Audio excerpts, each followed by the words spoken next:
Hello বন্ধুরা, তোমাদের জন্য নিয়ে এসেছি আজকে বেলের শরবত। এখন তো গরম পড়েই গেছে, বেলের শরবত খাওয়া তো ভালো, পেট ঠান্ডা থাকে।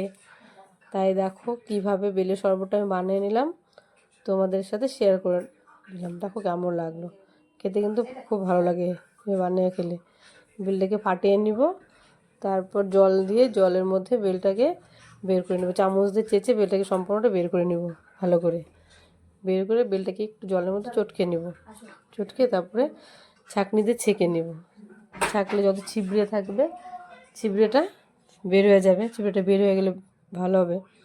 তার মধ্যে দিয়ে দিব মাপমতো চিনি আর লবণ দিয়ে ওটাকে একটু ঘুটে নেব। ঘুটে চিনি আর লবণটা গলে গেলে তার মধ্যে হাফটা লেবু ওটার মধ্যে চিপে দিব। চিপে দিলে একটু টক টক লাগবে, ভালো লাগবে খেতে।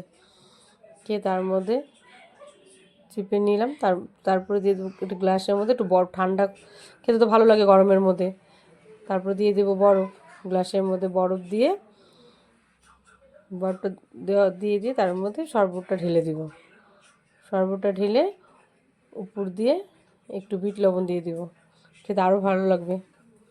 তোমরা বানিয়ে খেয়ে দেখো কেমন লাগে, কমেন্ট করে আমাকে জানিও।